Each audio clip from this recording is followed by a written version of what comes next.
আসসালামু আলাইকুম প্রিয় দর্শক, ডিউরাটেক ইঞ্জিনিয়ারিংয়ের পক্ষ থেকে সবাইকে শুভেচ্ছা জানিয়ে শুরু করছি আমাদের আজকের আরেকটি ভিডিও। আমাদের আজকের ভিডিওটি একটি রাবার স্ট্যাম্প সিল তৈরি করার 2-in-1 মেশিন নিয়ে। যেই এক্সপোজ মেশিনটির ওয়াশ ইউনিট এবং এক্সপোজ ইউনিট একই সাথে, তাই এটার নামকরণ করা হয়েছে D2-in-1। এই মেশিনটির কাজ দেখার আগে আমরা দেখে নেই ম্যানুয়ালি কিভাবে একটি রাবার স্ট্যাম্প সিল তৈরি করা হয়। কম্পিউটারে ডিজাইন করা থেকে শুরু করে এক্সপোজ পর্যন্ত একটি সিঙ্গেল এক্সপোজ ইউনিট এবং D2-in-1 একই রকম পদ্ধতিতে কাজ হবে।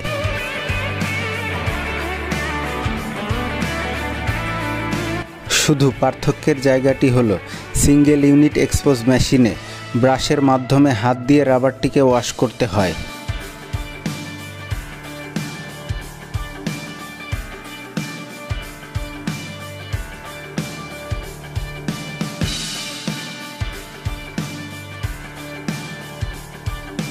এবং এই D2-in-1 মেশিনটিতে রাবারটি বোথ সাইড আঠাওয়ালা টেপ দিয়ে ট্রেতে সেট করে অকটেন ঢেলে সুইচটি অন করে দিলেই মেশিনটি অটোমেটিকলি রাবারটিকে ওয়াশ করে দিবে।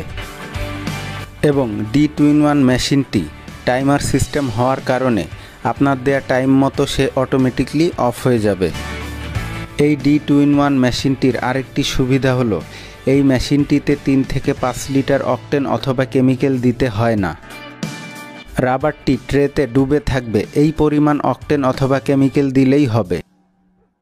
এবং এই মেশিনটিতে ওয়াশের কাজ শেষ হওয়ার পরে ট্রেতে থাকা অকটেন অথবা কেমিক্যাল ট্রেটি খুলে অন্য একটা পাত্রে সংরক্ষণ করা যায়, যা দিয়ে পুনরায় আবার ওয়াশ করা সম্ভব। যার ফলে এই মেশিনটি দিয়ে ওয়াশ করলে অনেক বেশি কেমিক্যাল অথবা অকটেন সাশ্রয়ী হয়।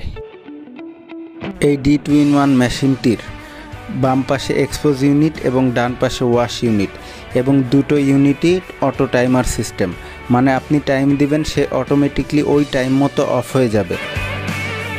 এক্সপোজ ইউনিটে 1 ফিটের 4টি লাইট ব্যবহার করা হয়েছে এবং ওয়াশ ইউনিটে 5 ইঞ্চি বাই 7 ইঞ্চি একটি ব্রাশ ব্যবহার করা হয়েছে।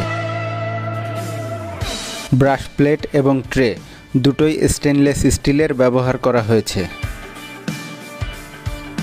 শুধু D2-in-1 নয়, আমাদের সিঙ্গেল ইউনিট এক্সপোজ মেশিন আরও 3টি মডেলের রয়েছে, যার একটি হলো D3+, আরেকটি হলো D2 নিউ, আরেকটি হলো D স্নেক বক্স, এবং শুধু সিঙ্গেল ওয়াশ ইউনিটও রয়েছে। কিভাবে রাবার স্ট্যাম্প সিল তৈরি করতে হয় সেই ভিডিও সহ এই 4টি মেশিনের ভিডিও ডেসক্রিপশন বক্সে লিঙ্ক দেওয়া থাকলো। শুধু রাবার স্ট্যাম্প সিল তৈরির মেশিন নয়, আপনার প্রয়োজন অনুসারে আমরা বিভিন্ন ধরনের মেশিনারিজ ও প্রোডাক্ট তৈরি করে থাকি। প্রয়োজনে ভিজিট করতে পারেন আমাদের ইউটিউব চ্যানেলটি অথবা ফলো করতে পারেন আমাদের ফেসবুক পেজ, যেটার লিঙ্ক ডেসক্রিপশনে দেওয়া থাকলো। কুরিয়ারের মাধ্যমে দেশের বিভিন্ন জেলায় আমাদের তৈরিকৃত মেশিন ও প্রোডাক্ট পাঠিয়ে থাকি। আমাদের তৈরিকৃত বিভিন্ন ধরনের মেশিনারিজ ও প্রোডাক্টের নতুন ভিডিও পেতে আমাদের চ্যানেলটিকে সাবস্ক্রাইব, লাইক এবং শেয়ারের মাধ্যমে আমাদের পাশে থাকুন। এতটুকুই ছিল আমাদের এই D2-in-1 মেশিনটির পরিচিতি। আমরা আন্তরিকভাবে দুঃখিত যে এই D2-in-1 মেশিনটিতে সিল তৈরি করে দেখানো হলো না। আমরা চলে এসেছি আমাদের ভিডিওর শেষ প্রান্তে। সবাইকে ধন্যবাদ আপনাদের মূল্যবান সময় ব্যয় করে ভিডিওটি দেখার জন্য। সবাই ভালো থাকবেন এই কামনা করেই শেষ করছি আমাদের আজকের ভিডিওটি। আসসালামু আলাইকুম।